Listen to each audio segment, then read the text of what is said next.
The families of the victims of America's gun epidemic have spoken already about their pain, their loss. But they were back on Capitol Hill, this time to listen to the people who make the guns, who had agreed for the first time in 20 years to answer lawmakers' questions. How many more American children need to die before your company will stop selling assault weapons to civilians and children, the weapon of choice in most mass murders in our country?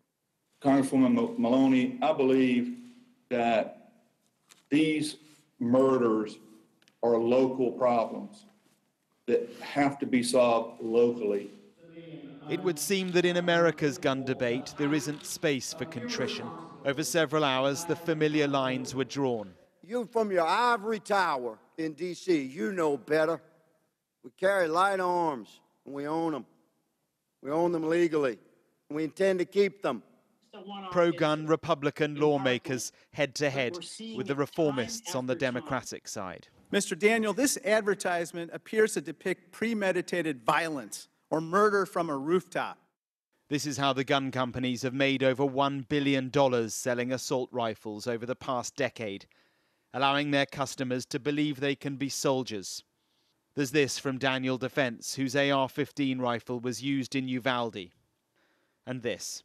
Any rational person can see the direct lines from this marketing to the troubled young men who kill people in places like Buffalo and El Paso and Uvalde. Outside the hearing, no comfort for the families. If it was their child, they would be moving mountains to get this laws changed, honestly.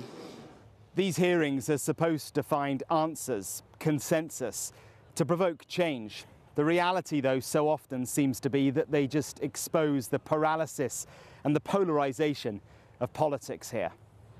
The manufacturers and those politicians who back them say it is the people, not their guns, who are to blame. Mark Stone, Sky News in Washington.